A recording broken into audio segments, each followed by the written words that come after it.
feel like Kobe in the fourth quarter.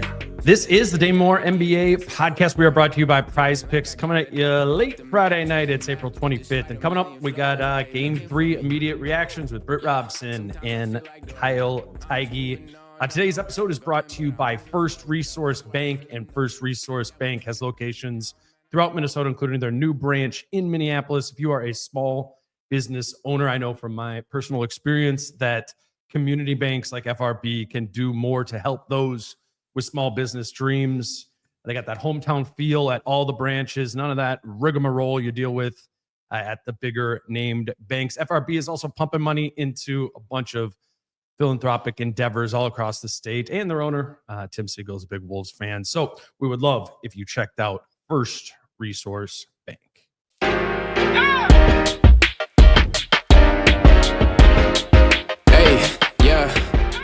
Alrighty, I'm joined by Britt, Robson, and Kyle Theige. Wolves win 114-106 or 116-104.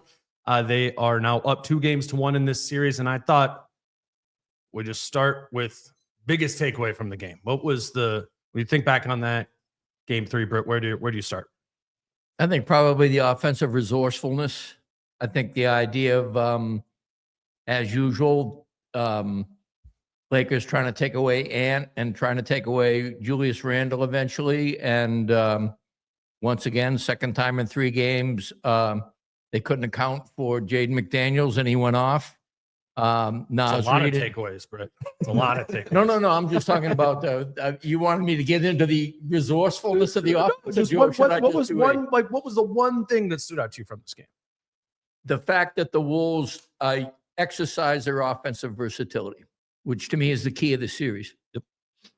I'll follow up what Ant said. My biggest takeaway was 2 words: Jaden McDaniels. Tied a career high for 30 points while also playing 38 minutes of defense, most of those minutes against Luka Doncic, who, as we found out mid-game and learned at halftime, that he was under the weather a little bit. But I'm telling you, man, it is really, I'm a fan, as you guys know and as the listeners know, but it is impressive to watch him give you that type of offensive production, 30 points. And I think only 6 of them were either a 3 or free throws. Like, he really just attacked the rim, got into his mid-range. And then he just, every time Luka Doncic was on the floor, was on him full court, and impressive to watch for 38 minutes. All right, we'll get into all these things. I think for me, if I had to pick one, it'd be clutch time. It's just, we were sitting there throughout the game, and it was, the Wolves were playing well enough to be the winning team the whole time, but, it was never really took a big lead, and you knew clutch time was coming.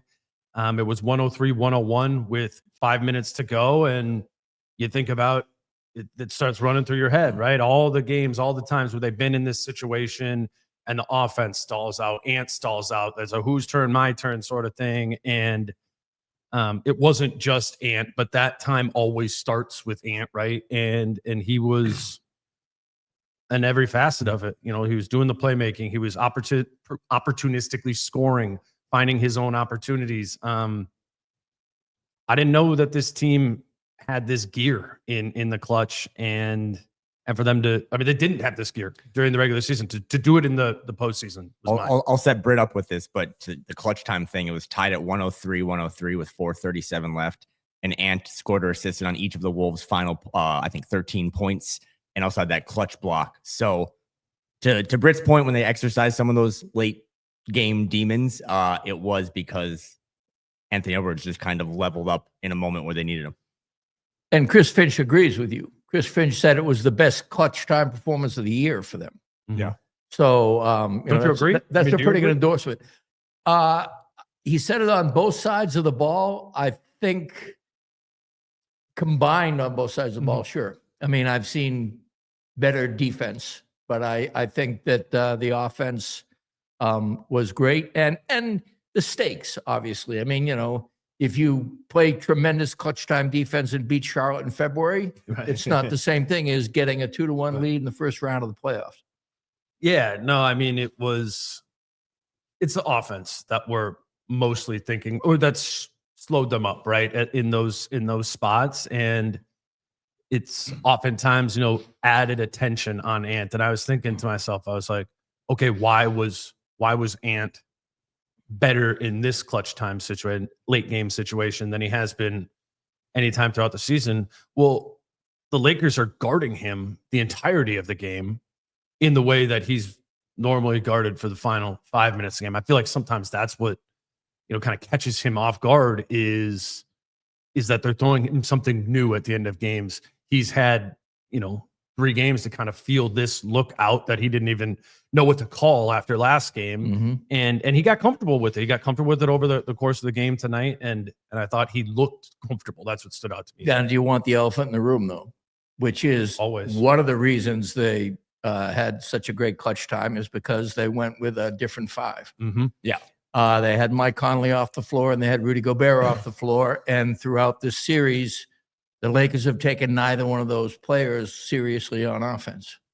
So I think when you substitute out Gobert and Conley for DiVincenzo and Nas, you've got the pace, you've got the stretched out threat, and Mike is a fantastic offensive player. I think he needs to, it's weird to say a statement that says Mike Conley needs to learn anything, but he needs to appreciate the fact that he will be guarded if he shoots, and if he doesn't shoot, he won't be.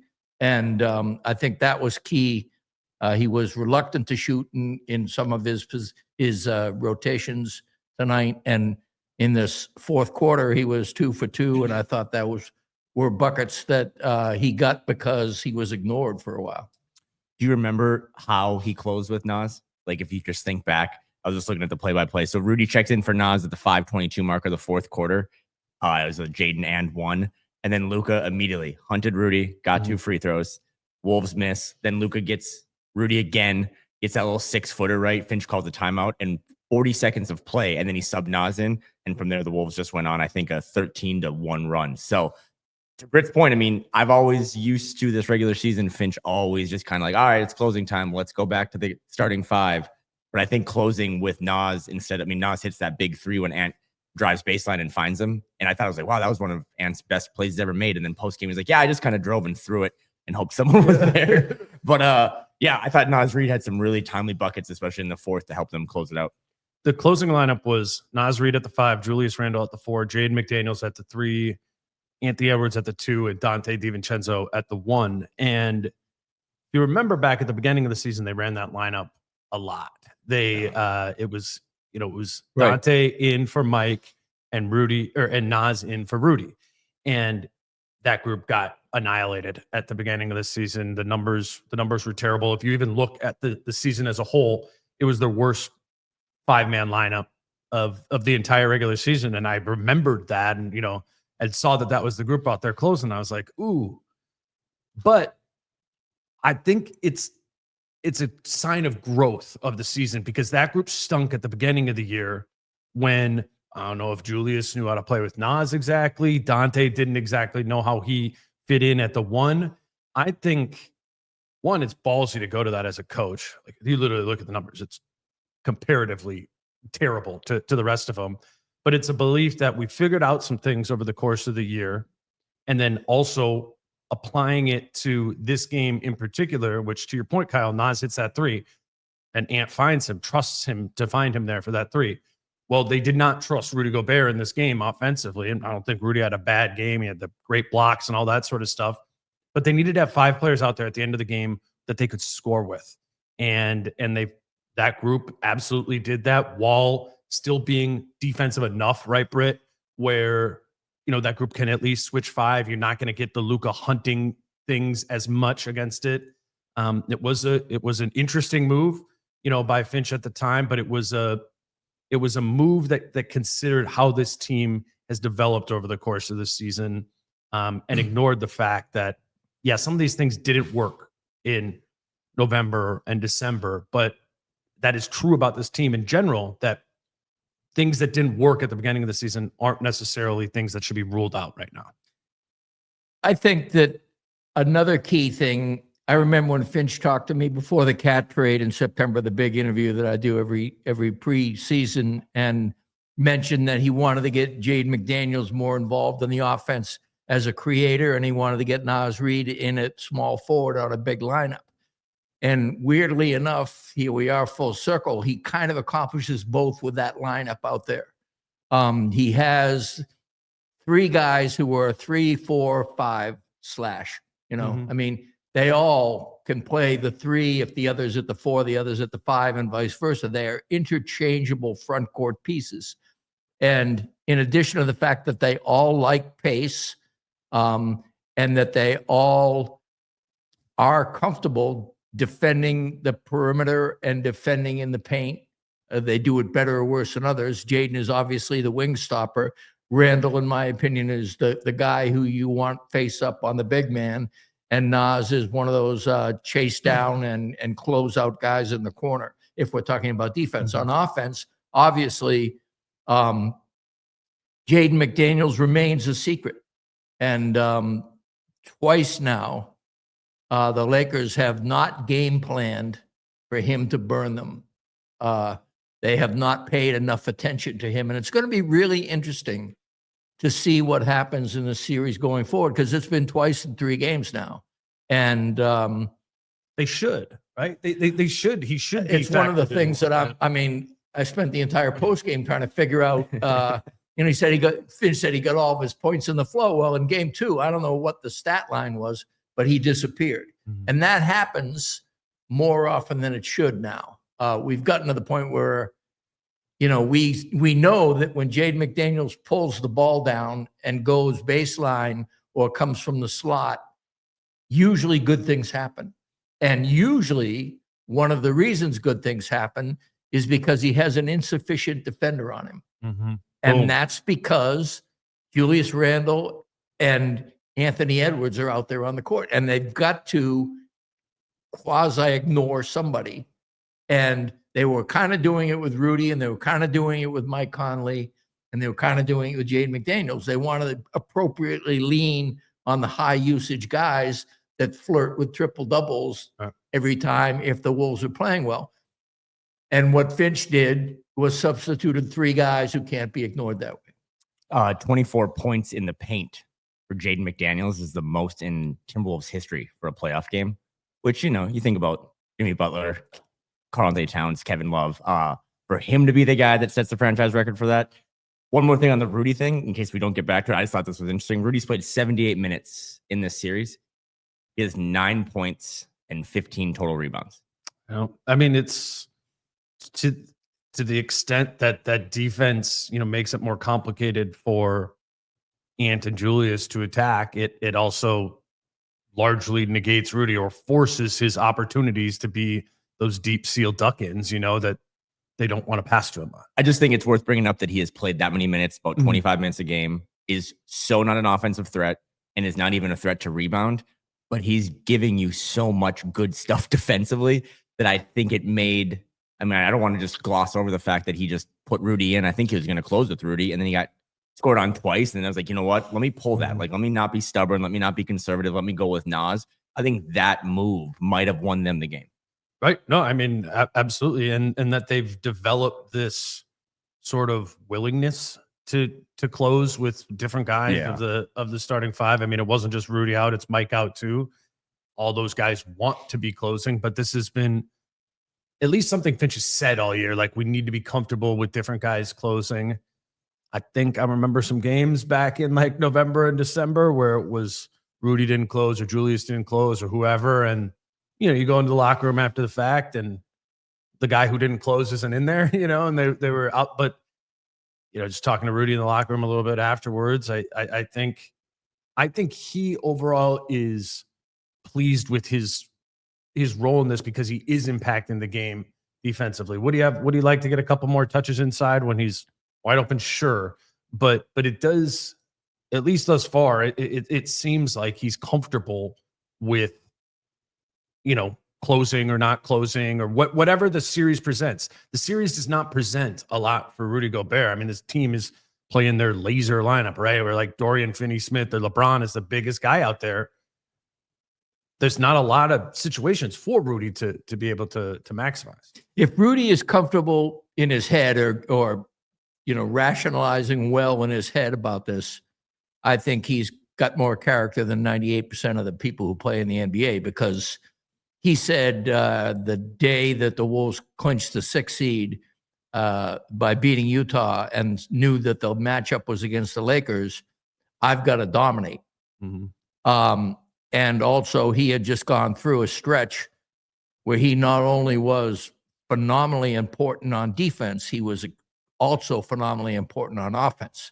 He was getting the ball. He was acting coordinated with the ball in terms of not the robotic things he can do if you feed him exactly right. He was catching passes outside his zone. His hand-eye coordination was better. He had come off back spasms that cost him nearly a month, and he kind of vowed that he would up his game, and he did up his game. And after an Olympics where he was forced to the bench, he's forced to the bench in the first round of the playoffs, and I think that's rough. I think that is an incredible test of somebody's self-belief in themselves and somebody's willingness to sacrifice for the team. And I respect the fact that he presents a good face. And I wish him strength on this because his team is up 2-1. And as was pointed out, he's taken 9 shots or whatever it was.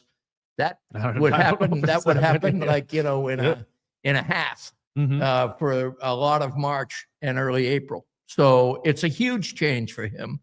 And he's seeing Julius Randle, who came in late, and he's seeing Naz Reid. It is, I would imagine, tough to swallow. I mean, it would be for me. We were kind of on Jade McDaniels. So I guess we will grab our first break and we're doing the jumper. I got more for you. No. All right. Well, we'll grab our first break here. Let you know that today's show is brought to you by My Hoops. Our My Hoops factoid for this one is it's about Al Jefferson. Al Jefferson would take all of his shots from the left block, right, Britt? Mm-hmm. Well, on the left block in the history of the NBA, players make only 31% of their shots there. It's like the mid-range. There's these different spots where these inefficiencies. You make more corner threes in the NBA or basketball than you do on the block. And that's, as we've been kind of getting at with all these My Hoops things, it's the idea of the game was different, 10, 20 years ago. We've learned that in our study of the numbers and how it works. It's not necessarily applied to youth basketball. And again, that's the idea with My Hoops. They have their fast break development league that we've been telling you about, and they're trying to modernize for young athletes, boys and girls, the opportunities to grow their skill sets in a way that makes more sense, while also, keeping it fun. It's a game that's constantly 4-on-3, 3-on-2. There's less dead balls. There's less stoppages. It's also no sitting on the bench, no admission for parents, perfect for second sport athletes. If your individual son or daughter want to join the team, or if you have a group or even a full team, please do check out myhoops.co. The registration link is in the show notes or below. Today's show is also brought to you by Prize Picks. Kyle, how did we do on our Prize Picks tonight? Well, we had a lot of Rudy Gobert overs on points and rebounds, so we did not do. I had the less than. Or you did. I did, yeah. I was getting cooked, just like the Lakers front court. No, I got cooked tonight. It wasn't great, but it was Flex Friday. So as we always say with Prize Picks, like Taco Tuesday and those things, use those little promos. But I was looking ahead tomorrow. Like there's one tomorrow, Donovan Mitchell, more than 25.5 points against the Heat. He's been awesome in this series, and I just think the Cavs are going to try to wrap that thing up as soon as possible to get some rest because the second round gets a little tougher. So, yeah, Prize Picks is always a good way to just have something on a game, watching it. Also baseball, golf, all those other sports. So if you haven't tried Prize Picks, I think this is a really good weekend with all the different sports, hockey as well, wild Vegas nights. So give it a shot and use Dane's promo code. Yeah, I think for playoff series, it's fun if it's a series that you're watching every single time. Like I didn't get all of mine right, but we talked about the Rudy one and just how this isn't, a Rudy series where he isn't producing numbers at a high clip. His points plus rebounds plus assists was 21 for this game. And what did he finish with? 3 points, 3 rebounds, 1 assist. It's not a high productivity Rudy Gobert series. So I think you'll see that number probably around 20 or in the low 20s again for him. And if you if you don't believe the Wolves are going to start involving him more, that's a less than for you there too. Check out the whole spread at PricePicks.com or the PricePicks app. $50 when you make your first $5 lineup using the promo code Dane. All right, let's give a full segment to Jaden McDaniels here. He did this in the playoffs last year too. And I think that's part of it. I think you can just set that down and it picks up your voice from if you lean back. What stands out to me most, you said this a little bit too, Kyle, at the beginning, is that he's capable of being a 30-point offensive player while guarding Luka Doncic. I don't know how many other players in the league there. You could maybe argue there's a couple guys who might be as good or better than him at guarding Luka, but how many times is Dort giving you 30? How many times are these guys, the other guys of his caliber on the perimeter, also options that when they have advantage situations? I thought that was the thing, right? With Jaden, he's attacking a sick Luka or just a slow Luka. He's finding his spots in semi-transition. I love Jaden's game, and I don't know if it is or isn't appreciated, but to be able to play with that much offensive zip and force while also having, he's guard. If Luka's out there, he's guarding Luka. Okay, Jaden's out there, Luka's not. He's guarding LeBron. I mean, there's no resting at all for him, and he was excellent on both sides of the floor. I think the one takeaway from me being at these first 3 games, and you guys are at all these games, but and I don't know if you picked up on this too, but I think both teams have been relatively composed, but there have been heated moments in all 3 games where it's like, okay, like these calls aren't going one team's way. He is the most composed Timberwolf. Mm-hmm. And that is not something we ever thought we would say, kind of knowing his MO coming out of college. So it's just been incredible to watch the offense again tonight when it was a little dicey there in the first quarter. I think Julius had some good plays too, but Jaden just attacked. Every time he had Luka on him, I mean, he wasn't trying to hunt him. Get this Hulk Hogan beer out of here. Like we do not support. So I just mean, the offensive stuff is like gravy to me in a sense, because I think if he was just defending Luka, you'd be like, oh, he's giving you enough to stay out there, kind of like the Rudy stuff sometimes. But for him to be able to just, every time Luka was on him, I mean, they really did hunt him, to just go at him, make Luka work even more. I mean, that was the whole thing that frustrated you watching that Western Conference Finals against the Mavs. It was a night and day difference of the Jaden McDaniels. Man, he had a couple, I think, relatively good scoring performances in those 5 games against the Mavs, but it wasn't him putting pressure on the opposing team's best player. They just got to rest. So I thought tonight, again, it's not really a debate. It was the best game he's ever played in the most meaningful situation of his career. And without him on both ways, I mean, I don't know how they win that game despite having a bad Luka game, but that big performance from LeBron getting counteracted by Jaden was huge. He didn't hit a 3 until there was 1 minute left in the game. Yeah, and that was the dagger. That was a fuck you 3. But he had 27. Right. That was not from 3. Exactly. I think the big change, there have been 2 changes. One is he started the season in a terrible position. He started the season being featured in something that we now know is a weakness. He's not a catch and shoot guy from 3, especially from the corner. And that he kind of made a mini reputation of that his rookie year, because he hit a few, but he was also needed to be used on offense because he was so good on defense immediately. And so that's where they stuck him. That was his role. And then he had a pretty good year, if I'm not mistaken, his second year from 3-point range. 40%, yeah. But he, in the last 2 or 3 years, has proven that if what his offensive role is to be the Julius Randle. Drink. Let's go. First one in quite a while. Must be the Corona.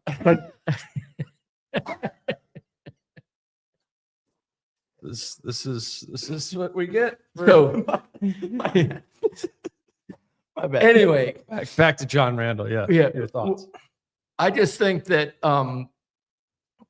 Randle was somebody who brought 3 people to him and kicked it out, and he always knew that McDaniels would be in the corner. It was their half-court offense. Okay. And Jaden hit like 26% of them or something. I think maybe even less than that. but it became one of the hallmarks of the terrible starters offense. Yeah. Mike Conley could not get playmaking into the half court. Ant couldn't get room to roam at will, and Jaden McDaniels was stuck in a role that sucked for him. Then what happened is things began to open up a little bit, and Jaden McDaniels began to evince a little bit more than just being a catch and shoot guy. But I think what really turned it is when both Randle and Rudy Gobert got hurt, and Jaden McDaniels began to imagine himself not only as somebody who was kind of like an undeserving stepchild of the offense, not getting what he should be, because he's always felt he could be a good offensive player. But he began to imagine himself as a big man in the NBA. Right. And what that means is hitting the boards and having the putbacks that come with that. It means boxing out. All of a sudden, Jaden McDaniels is boxing out. It means that Finch recognized that he didn't have to be just a wing stopper. This is when Jalen Clark was starting to get rotation minutes. And Jaden McDaniels found out, hey, I'm not totally subservient to making sure somebody doesn't score. And we remember from previous years, people would say, Jaden is maniacal. He treats every possession as a one-on-one that he has to win, and it's almost secondary to the game at large. That's how he played. Well, all of a sudden, he expanded his vision, and it isn't one-on-one. It's 5-on-5 because he has an active role on both sides of the ball. And I've got to think that, fourth or fifth year, coming into his own, summers with Nas every year, Ant's incredible support all the way along. Nobody gets more ups from Ant than Jaden McDaniels. And all of that came together for him to the point where now he is a secret weapon. He literally has been a secret weapon 2 out of the 3 games, where if you recall in the first half of game 1, he was the guy that kept the team afloat. Yeah. And then in game 3, he was pretty much the through line in terms of quality performance in the first half. In the second half, the Wolves scored 62 points in the second half. 33 of them were scored by Anthony Edwards and Jaden McDaniels. Ant had 17. Jaden McDaniels had 16. That's not what the Lakers were anticipating. And that kind of ambush is what makes playoffs interesting, because all of a sudden an adjustment is going to be necessary on Jaden McDaniels. I think Britt was the first person to ever bring this up, but what he just said again of he discovered being a big guy, because when you and I did our preseason hottest takes, I had that one, I was like, at the end of the season, Jaden McDaniels will be known as the second best player on the team. And I was 50-1 odds. Good night to bring that. right. And you don't think so.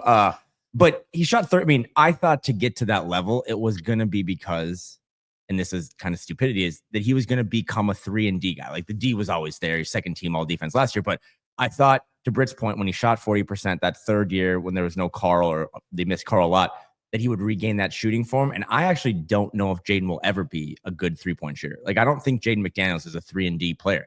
But I think, to Britt's point, when they were out their big guys in their front court in January and February, he shifted to this 2025, power forward or whatever. And again, those 24 points in the paint. And I mean, he wasn't good from 3. He wasn't good from 3 in game 2. But instead of letting it kind of collapse his whole offensive production, he was just like, okay, cool. I'll just get to 5 feet, 7 feet. I mean, he has such long arms that a 5-footer is a layup for him. So, but I didn't see him being this good without having a consistent 3-pointer. And I think that's interesting, if nothing else.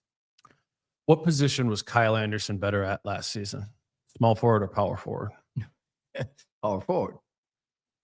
There's some players that when you put them in the corner, you just neuter their offensive game. If that's not something that they in their heads or have that belief in, and Right. want to go to. Jaden has more of it than Kyle did. Yes. But we saw with Kyle Anderson the polarizing swings of this, when that player who is a wing defender, other stuff sort of guy, gets shoved there and asked to take it. I always call it the Josh Giddey, from the Thunder thing. That's a hard spot to be in when you're not mentally there yourself. And if you then are put into a position on the floor where you're not asked to be doing that all the time, when, to your point, back in January when he was playing more of the 4 and the 5, it was all more natural. There were fewer of those record scratches. I thought Jaden just put himself in fewer positions that would relegate himself to the corner. I think he took it upon himself, to attack. That's what Finch said. Yeah, right. It was impressive. You said an adjustment's going to have to happen. That's an interesting one. I'm not sure how they would handle that, because how the Lakers are matching up, right, is they put, to start the game, they put Hayes on Gobert, whatever, Hachimura on Conley, LeBron on Doncic. No, who would he be on? LeBron is on Randle, Reeves on Edwards, and Doncic on McDaniels. I don't know how you tweak that. Mm-hmm. Right? It may be types of defense rather than matchups. Maybe heavier switch and making McDaniels part of that, or it may be. I don't know. they're already switching everything. He's in the corner, but he doesn't score in the corner. So it's an interesting thing. He moves defenses around. And what's also interesting is, at least tonight, I can't remember if it happened in game 1 or not, but the Lakers chose to not cross match. Luka was on Jaden McDaniels, and Luka wasn't feeling very well anyway, but Jaden was getting around him pretty regularly. Right. And I got the impression, I really felt like Jaden McDaniels could have gone to the rim even more than he did. I don't like it when he shoots threes, because the odds are not as good. And the reason I really like it now is because he's developed a game with Rudy. He can pass to Rudy as well as anybody on the team, in my opinion, with the possible exception of Conley. He also is really good off the bounce. He's got that rocking chair fadeaway, but he's also got a banker, and he's also got a layup. He can go hard to the rim. He's gotten a lot better in transition. He's just built up his game to the point where I get it, what you're saying. You can't prioritize. Are you prioritizing Jaden McDaniels over Julius Randle? That's all. I'm just throwing it out there. In other words, when you're talking about who's matching up, but I will tell you, Finch, I think, didn't necessarily take offense, but when I was saying, you said that Jaden McDaniels got his points to the flow tonight, he didn't get much at all in game 2. Wouldn't it be nice to redirect the flow a little bit so he does? And he said, well, we call plays for him. We do stuff for him, I think, something like that. And I don't think there's a lot of plays called for him. I think every now and then. Well, they don't call plays, period. Yeah. They don't run plays. But it's about, I think it's about the Ant and Randall's saying, hey, Jaden, here you are, go ahead, and so I think to answer the question that Finch didn't want to, why does that not happen? It's Julius not saying, here we go, like step up screen, let's go DHO, Jaden, let's go. Like, he needs involvement from others, because you're not going to just like spread 4 low and have him attack, right? Like, he needs the involvement. Well, there would be fun others. every now and then. Yeah, but you have, as I know you don't like when Julius does that, but Julius is obviously significantly better than him at that. As a playmaker, absolutely. But what I'm saying is that's a new look. I just think that you think Jaden McDaniels would be able to like get buckets if it wasn't Luka on him. Yes. Okay. Because get buckets is a 5-man concept. Mm-hmm. I don't necessarily think he would get the buckets on his own, but I've seen enough of him pulling the ball down. Put it this way, he's had to choose on his own, as you brought up, to stop being a 3-and-D shoot guy from the corner. What that means is bringing the ball down and surveying the floor, not from the top of the key, but from the corner, and figuring out how to either score himself or get other people to score. And I think he's done that better than most people would give him credit for. And that's why I continue to think he's been a secret weapon, because I think he is still very, very underrated in terms of what he is able to create. Is he as good of a passer, and does he have the court vision of Julius Randle? No. Does he have the arsenal that Ant has to score? Obviously not. What I'm talking about is when he catches the ball and there may be another person on him, he can survey the floor and figure out the best way to move the flow. I feel like you're like arguing with me or us. I'm not arguing with you. I agree. But when you said, do you think, I'm explaining why I do think that.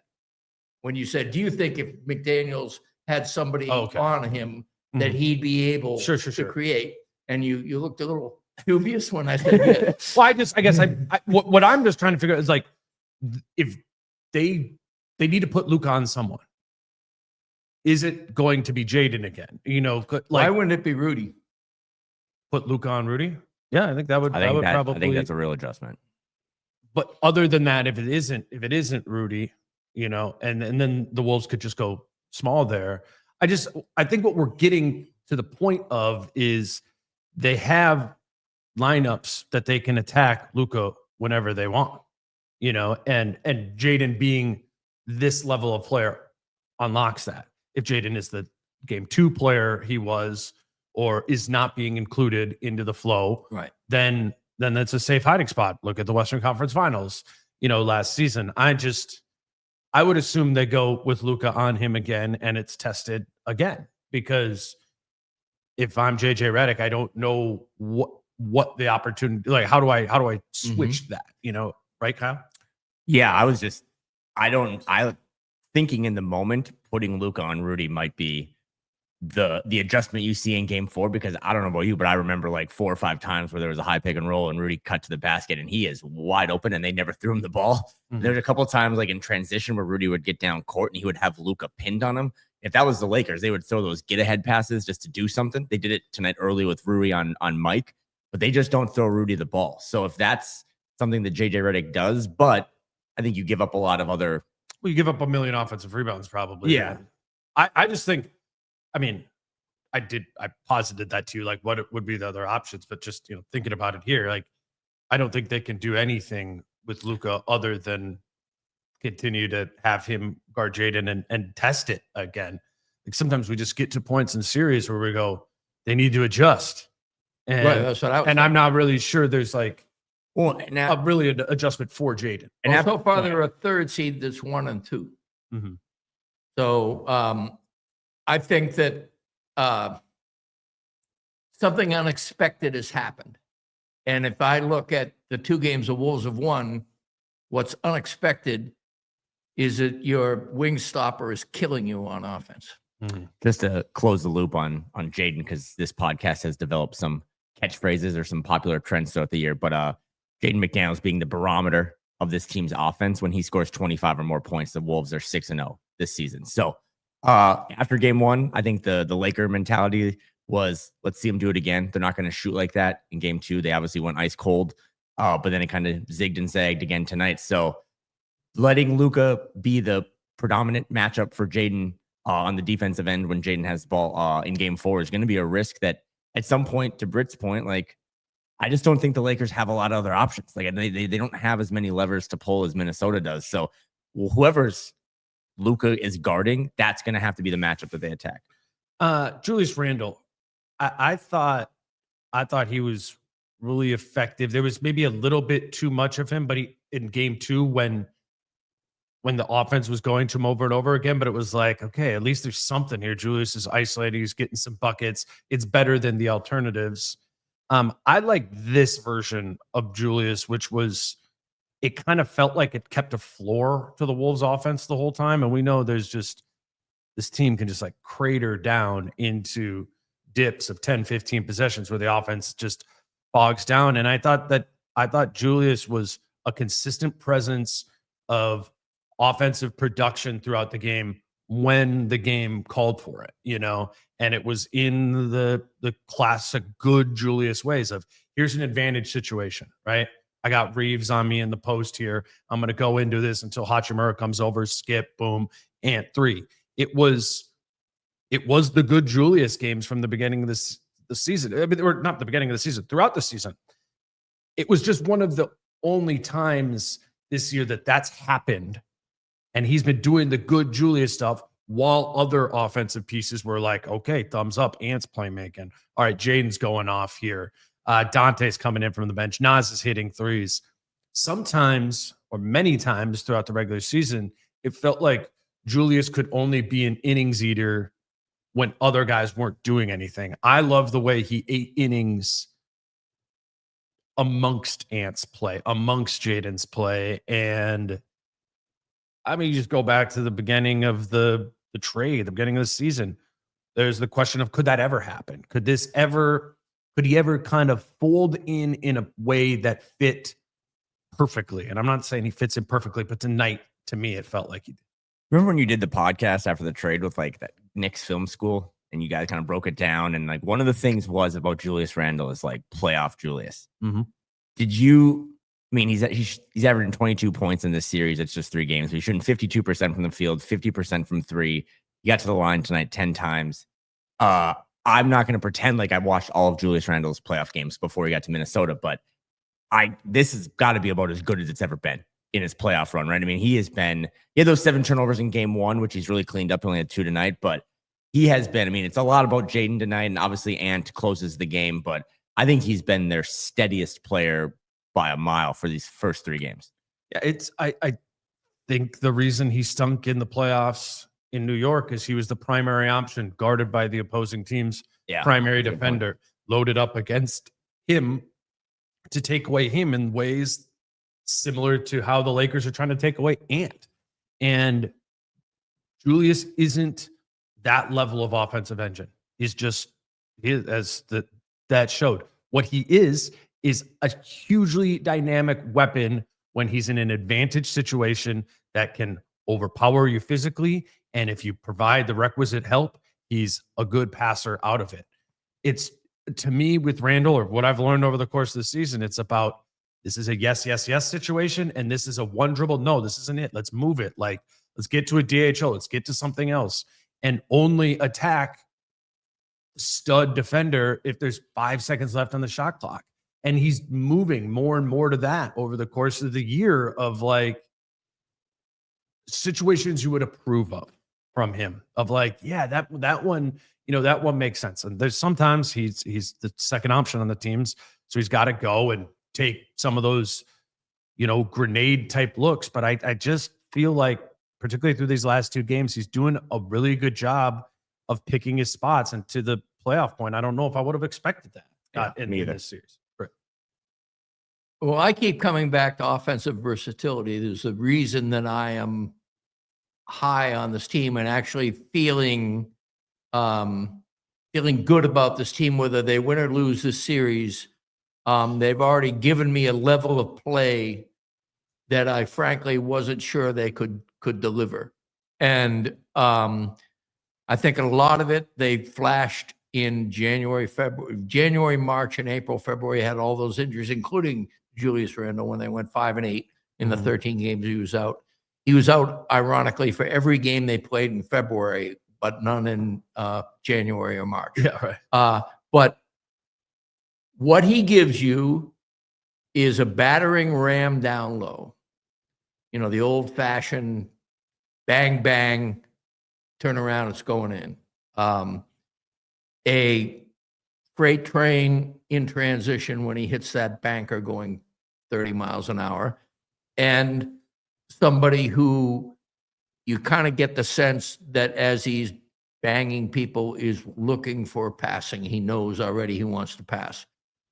But that is a unique talent in the NBA. It used to be a lot more common. It's unique now. It is not part of the modern NBA. And the last time we talked about things like that, it was Rudy Gobert. But in this particular case, if you surround him with a dynamic, do-everything superstar like Ant, guys who play up and down really quickly, one a skilled big and one a fearless 30 feet three-point shooter, you've got some really fascinating ingredients. And then you can still go back to the hulking 7-footer that plays Jackson Hayes off the floor whenever he sniffs it, and a point guard who, if he wants to, can hit 40% without looking and can run a pick and roll that he's run with this guy for like 8 years. That's incredible versatility. I mean, that's and then this, and then this, and then this. And the Lakers don't have that many quality defenders. That's why when you look down the, okay, well, Luka's got to be on Jaden McDaniels. Right. You know, what we're saying there, I think, is that Jaden McDaniels may be as much of a problem for Luka as Luka is for Jaden McDaniels. If you neutralize or close to neutralize, I'm getting over my skis a little bit, but if you make that matchup a lot closer than people would imagine on a cross, a non-cross Like Jaden match. and Luka. And yeah. I mean, if you make that to the point where if you look at the stats through 3 games now, it's an interesting comparison as they guard each other, right? And so that gives your team a lot better chance of winning the game. And since we're on Julius Randle, he gives you a better chance because if you start to go with, if you want to play Austin Reeves and you want to play switching, Austin Reeves is going to wind up on Julius Randle because Julius Randle's all over the court in different places. And as soon as Julius Randle sees Austin Reeves, he's either going to draw the double or he's going to score at the rim. So, again, it just feels like LeBron James had a game for the ages tonight. You know, he had 38 points, 10 rebounds, 4 assists, and his team got beat down the stretch pretty, they got spanked. They got outscored 62-46 in the second half. And I think that happens because of the Wolves' depth and versatility. And I think it's because they are a much better balanced team than they were last year when they suffocated you to death, and therefore the offense was allowed to squeak by with mediocre, much as the Lakers are trying to get by with mediocre defense now. The the Wolves had to get by with mediocre offense. And now I see a better balance, and I think Julius Randle at both ends of the court, surprisingly, given his ability to bang with bigs on the defensive side of the ball, is one of the reasons for that versatility. Yeah, I didn't think he was. I mean, LeBron has the huge game, and Julius Randle's guarding LeBron James. Outside. I mean, how much did he get? Well, most of it was initially in transition. I mean, a lot of. I bet you if you looked up just the total points of LeBron, maybe even, I don't know, how do you have 5 threes? So a lot of what I wrote down in my notes was in the half court, LeBron wasn't a huge problem unless he was hitting the jumpers. He was just looking for the jumper. And in transition is where he did a lot of his work. So to the Randle point, like I think Randle is fighting him. And I think about Randle guarding him in this game is, similar to the game 1 when like Luka had 37, but you're like, I kind of liked how Jaden was, fighting with him and competing with him over the course of the game. Randle in this series has not been a huge negative defensively either. And that's also something that's normally came with his bigger offensive games is you're like, all right, like Julius is a 30-point guy, but he's an average defender at best. I think that the greatest commitment of his career to defense is this season while taking on a different offensive role. And the stat that you read off, Kyle, that I think, because if I'm a Lakers fan, I'm looking at Julius Randle hitting, what do you say, 50% of his threes in this series so far? Yep. And I'm like, what the hell? Like, why is that happening? That's luck. Well, as you said, Britt, he missed all of February, and he comes back and plays the final 21 games of the season, and Julius Randle shot over 40% from 3 in that time. And he talked about in his return time, and even recently, is his biggest focus right now is that catch and shoot 3. And great recognition by him. I'm sure great recognition by whatever coach taught him or told him to like, hey, do this, because that, you're playing with Anthony Edwards. It's like the Karl Anthony Towns thing. We're like, can we get a pick and pop one time next to Anthony Edwards? Well, Julius Randle is doing that element of it too and presenting himself as a threat from 3. I think that that contributes to the Julius is all over the place, part of the offense. But I just think him being a potent 3-point shooter, when you throw that into the mix, that the one season Julius Randle made second team All NBA, which you look back like, wait, Julius Randle made second team All NBA. He shot 40% from 3. I get it now. Like, if you take the version of Julius Randle we know and you boost his 3-point percentage by 10, it's a completely different player. It needs to be guarded differently. It's different actions that you can attack. I just think, Kyle, we're not seeing Julius Randle, New York Knicks style playoff player. It is the film would not line up. You'd be like, all right, he's left-handed. You know, like it doesn't look the same. You know, Luka had high scoring games in game 1 and 2, but like I thought Jaden still played pretty good defense on him. Like LeBron finishes with 38 points tonight on 13 and 21 shooting. And I do kind of want to throw something about LeBron to you at the end, but I still think Julius is playing really good defense on him. And I think Julius Randle, watching him in person for 3 games must suck to play against. And like that, like again, LeBron just went the oldest player in NBA history to score 35 or more points in an NBA playoff game, LeBron tonight. But Julius is making him work. And I've never seen, and again, LeBron's 40, like it comes for all of us. But Julius just craves being physical with LeBron. And I haven't seen someone really, I mean, when I think of LeBron James and I tell my grandkids, like it's him dishing out physical punishment. And I think Julius has really embraced, like, I'm going to make, just like Jaden's making Luka work, like I'm going to make him at least earn these points, especially when he's around the rim or he's trying to get, I mean, like you said, a lot of his damage early was in transition, but I think then all those threes he was hitting, it's because he didn't want to get back in the paint and have to fuck with them. You know what I mean? Like, it's just like, I'm just going to shoot these threes and hope they go in. And he was killing it. But I never in my life, when the trade was made 2 days before media day, thought that Julius Randle could play at this level. He was so decisive tonight. He only hit 1 of 4 threes, but I just thought, again, this was his 3rd straight playoff game. You had a low bar for him, and he has just exceeded all expectations. You know who did believe in that? Chris Finch. And you know who we didn't believe in because he believed in that a lot of the season? Us. I mean, Chris Finch. Like, this was, like, we need to cop to it. I mean, all 3 of us were hard on this vision, hard on the idea of Julius Randle and the placating and that. And when he was doing that, the placation was in the vision that this Julius Randle can fold into this defense, can fold in behind Anthony Edwards, next to other offensive weapons like Reed and McDaniels. And it was, for those of us who had watched Julius Randle in New York and New Orleans and LA before that, we go, that guy? Mm-mm. But you know what? We don't know Julius Randle. We don't. We didn't. We don't. And Chris Finch did. And I just think that this is working, deserves acknowledgement of Chris Finch and his vision there, or at least I'll cop to it, because I was not in on this the whole time. No, I'm going to cop to it more because we did a pod of the week before the trade deadline. And I was like, should they just attach the Pistons pick to unload Julius? Where we were like, if they keep Julius, I don't know if you have another Julius thing, but I did kind of. We can move on. Oh, I just was like, you said Chris Finch has always been, I think, the biggest Julius Randle fan in the organization, maybe other than like Tim Conley or something. And he's trusted him when we didn't trust him. That also applies to Mike Conley. And I was texting my dad in the 3rd quarter, like, he can't play anymore in this series. Like, I just thought Mike Conley was getting hunted. He wasn't taking the shots that I think you should talk about. But that 4th quarter, when they came out, I don't know if you have the 5-man lineup of who they started the 4th quarter with, but I know Ant was on the bench, and I think maybe Julius was on the bench.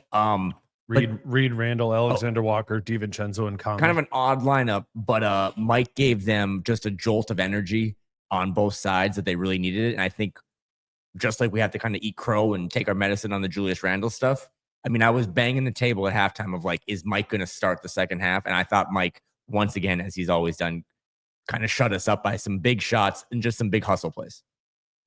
We talked about Ant in the clutch, which was big, and we can talk about that again, but maybe we could combine Ant's performance with the environment at the stadium and it being a home game and those things kind of feeding off of each other, because Ant in the first half, wasn't great. I think he was 3 for 10 from 2 in the first half.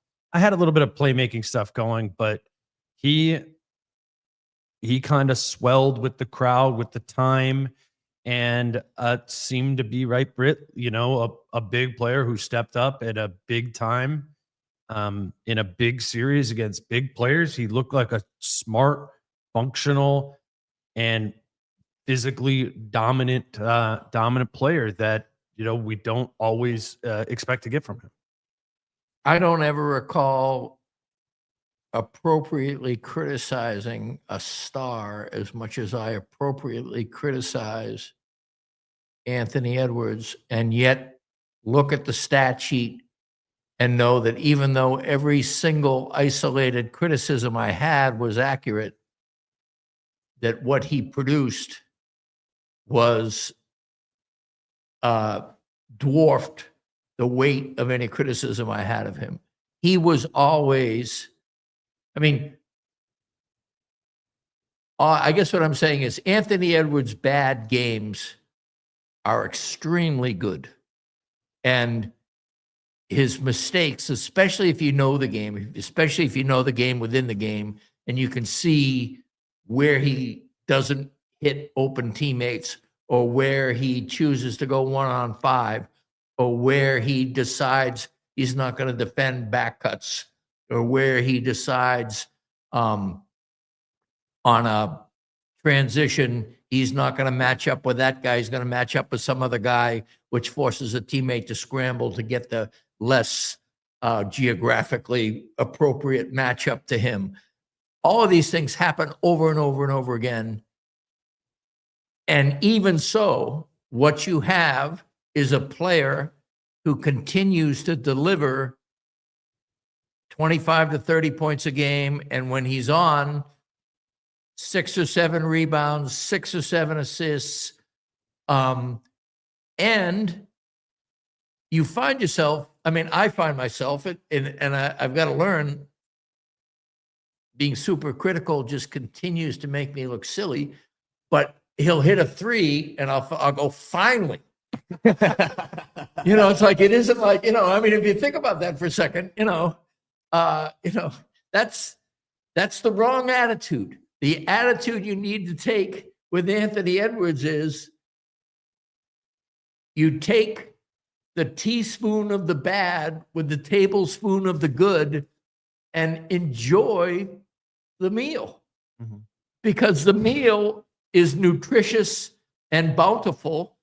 And if you're going to look at the ingredients and say, well, that ingredient doesn't belong, maybe it doesn't in isolation, but you put it together with the whole meal and it belongs. And so, you know, we do this nitpicking thing with him. Because it's do so too. easy to nitpick. Yeah. That's the thing, is he is talented enough to flaunt mistakes. Mm-hmm. His mistakes aren't as loud as like Rudy Gobert's, but they are more annoying because you think, man, if this guy did this instead of this, imagine what he'd be. Well, yeah, he'd be a different player. And right now, the player he is maybe better than, right. You know, who knows what he'd sacrifice. Like you can't, players are not a collection of attributes. They are human beings that think and act a certain way. And because of the way they think and act, they will do things that are much better than you think they can do them. And they'll do things that are worse than you think they can do them, but you can't separate it out. And if you look at what you've got, and this is where Finch, again, you know, I give him props. He has a long leash when it comes to him. And he knows it's because change with that type of skill set is incremental. And Ant swears by Finch. Getting back to the Randle Finch thing for a minute. Chris Finch is Julius Randle's biggest booster. Julius Randle is one of Chris Finch's. I mean, he sat at the press conference and said, this guy, I had him 8 years ago, and I've never had a guy use me better than this coach did. I'm ready. I'm ready to go with this guy. And Ant will say the week before Thanksgiving, or, you know, during that rant, you know, what do you think we should do? He's calling out the team. Well, let's listen to the coach. You know, I mean, so it goes back to your thing that you said, which I think was really good when we were in LA, is like Finch's #1 priority is keeping the main guys happy. Yes. And it's a long play. It's a long play. Exactly. It's a play that is meant to get a team to gel at the time it needs to gel the most, and to have players who were proud veterans fall on their swords when they have to. Tell me if I was wrong in this, or I'm just misremembering, but Ant was 29 points, team high, plus 13, 8 assists, only 2 turnovers, 5 for 10 from 3. Did you know in the moment that he took in 42 minutes 0 free throw attempts? I don't think I do that. He did. And the only reason I say that, and again, let me rewatch it and double check, but he definitely got fouled, right? Because he took 4 or 16 shots inside the 3-point line. He did attack the rim. But I didn't think, I mean, there's multiple times where I think he got blocked and he fell down, but I didn't see him hurting the next possession by just waiting and complaining. Like, I thought he did a good job of kind of staying composed in the moment. But when you look at the box score, it's like, I guess I don't remember him at the free throw line. It's like, well, that's because he didn't take any, but I thought that was kind of an eye-opening thing. And that's not even like an officiating thing. It's just for him to play that many minutes and attack the rim like that and not get any foul calls. I thought he did a good job of keeping his head. Kyle, what did they started the game great. They started the first 5 minutes of the game. They had the lead 15-9. And in the final 5 minutes of the game, clutch time we were talking about, they won 13-3. Is that, well, Chris and I were talking about this yesterday, of like practical value of home court advantage. And the thing we kind of brought up was like, it could help the start of the game. And I guess my question to you is, to what extent do you think it being the playoff environment and having the home court advantage that comes with that contributed to this team starting and closing the game better? It has to have some sort of value, right? I mean, Ant said post game that when Julius had that first basket, he's never heard it be that loud. He couldn't hear the play. Being there, it did feel like the fans were always into it, even when it was one of the weirdest games. If you go back and watch, like, it seems like the Wolves always had like a 5, 6, or 7 point lead, and they could never, ever get it to 8, 9, or 10. It was always like the Lakers would come down and hit a really timely 3. I thought the fans were super engaged, but I mean, yeah, that was the whole beauty of winning game 1, or that's why they always say if you're the underdog, if you can steal that first game, because then you force your opponent to have to win one in your place. And the Wolves weren't a great team at home last year in the playoffs. I didn't think they had that much of an advantage at home, and they got a little tight. But I thought tonight, just fans aside, like, the fans were awesome and engaged. And then, yeah, it gave them a start to a game that you never see. They're not the team that's up 15-7. And then closing time too. I mean, I think it helped that they made shots and made the right play. It's easier to cheer for that. But yeah, I thought the fans were big. I thought the home court advantage was big tonight, and it allowed them to be really comfortable in uncomfortable settings. They don't start games well and they don't close games well, and they bookended that tonight really well. And that's probably why they came out on top. Do you have anything else that we missed from this one? I just wanted to note, I just thought the defense was really good again. And that's 3 games in a row that this defense is just proving it can be solid against LeBron James and Luka Doncic, even in games when those guys go off. The Wolves defense is looking like one of the best defenses in the NBA again, which has actually, been the case for the past couple of months. We questioned that due to a really light schedule, but I think Rudy is, even though he's putting almost no impact on the offensive side of the floor, I do think he's been a tone setter there, and just that this team has been really good defensively. Anything else? At the half, Rudy had the Wolves plus minus was the best when Rudy was on the floor at the half, to your point. And so, yes, I just a scan of the box score, some things you don't notice and you do notice. Dante DiVincenzo had 3 blocks tonight. Yeah, that one on He's the a back. rim protector. Some people are value added. And the thing about Dante is he comes in with a swagger. Jaden McDaniels has a swagger, but it's a very different kind of swagger. Anthony Edwards has a swagger. It's a very different kind of swagger. Dante's swagger is more classic. It's more like, hey, when I get the rebound, everybody knows it's my rebound. If you come at me on a layup or in transition, I'm going to block your shot. And you know, he's been in New York. He was liked in New York. He's been in Milwaukee and Golden State, successful franchises. He's been around teams. He's impatient with the media. I kind of enjoy the way he is really, really dismissive of deep thinking when it comes to anything the media thinks about. He wants to simplify it. He's had a very uneven playoff series. He is not hitting his shots. And I mean, his thing, he did wind up, what was it? 2 of 8 tonight, 1 of 4 each half from 3-point range. He wound up, he took 5 non-threes, which is very, very unusual. And it was because he decided he could make an impact going to the rim. But again, the Wolves have a starting 8. We have seen Nickeil Alexander-Walker be the 7+1 rather than the starting 8. And DiVincenzo and Nas, I think, have moved ahead of Na in this particular series because pace is so important. Luka Doncic and LeBron James, they can get out and run because they're veterans. And Luka has a great, you know, long chest pass. And LeBron likes to run every now and then. But they're a couple of veterans who want to chew you up in the half court.